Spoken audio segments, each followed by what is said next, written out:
microphone right now, Megan is going to read about a crush. This is a diary entry written when she was 13 years old. Please welcome to our stage, Megan.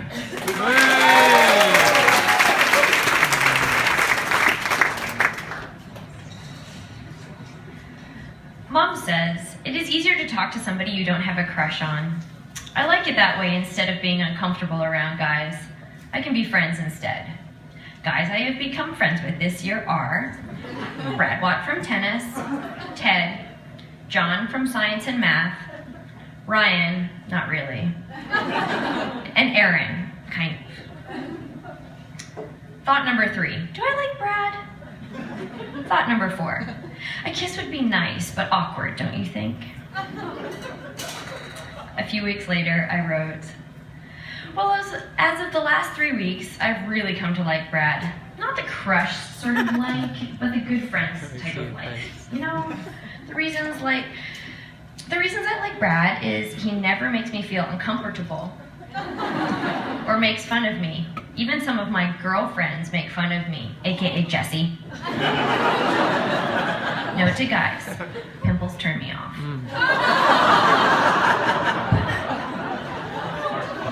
A few weeks later, I wrote, oh my gosh, what have I done? Brad Watt came over after school today and we played basketball. Brad stayed to help me with my French. We called the girl I'm helping him hook up with. And then he said, come sit on my lap. And then I said fine, and he gave me a hug, and I was making fun of his way of getting with me. So I kissed his cheek, and he looked at me, and then said, I so want to kiss you right now. Then I said something, and we ended up making out right there on the dining room chair. Whoa, I'm so dirty. Oh my gosh, I don't know what to think. Oh, so wrong, but I'm so wanting to do it again. Well, not wanting to do it again, but might do it again. But oh, it's so wrong. Tennis trip, here we come. That's where I see it happening again. I'm so bad, smiley face. That night I proceeded to add Brad Watt to my kiss list, marked best yet. A few weeks later, what do you do if you can't get over someone and like a person who doesn't deserve to be liked by you? Well, let's just say, to keep it simple, I got who I wanted. I had the best kiss ever and the best movie perfect ever. No one knows except for Aaron, Mom, and Dad. It's my biggest kept secret ever. And now it's done, and I can't get over him, and he doesn't deserve it. Yet a little part of me can't/doesn't want to get over him. Life is so hard when you've had who you always wanted. Smiley face. In a new entry, Brad and Marcella have been going out ever since our little happening. Unsmiley face.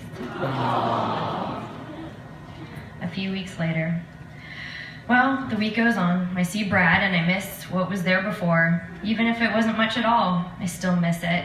There just feels like no motive to go to school. No guys worth trying to impress, etc. I get flashes the night Brad and it just doesn't feel good.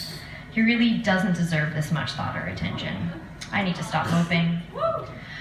If this is all I have to feel bad about, I guess I've got a pretty sweet life. It also feels like there's no more possibilities, but whatever, I guess.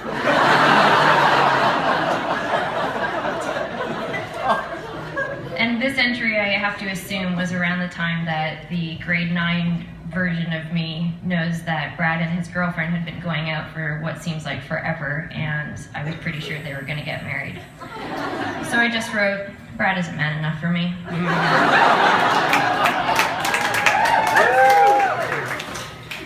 And I don't know when I wrote this, it's listed under, just so you don't forget. You need to find someone who makes you feel happy and good about yourself. And not the good about yourself that means they always give you compliments, but they make you feel good about yourself just by being with them. I should note that I'm now 30, and I did in fact find somebody that made me feel that good about myself.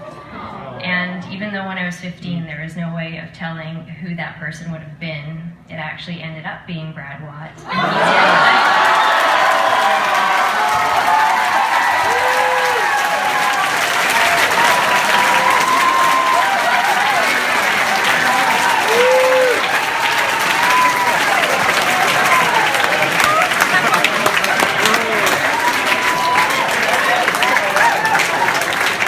Getting on some Get on to this.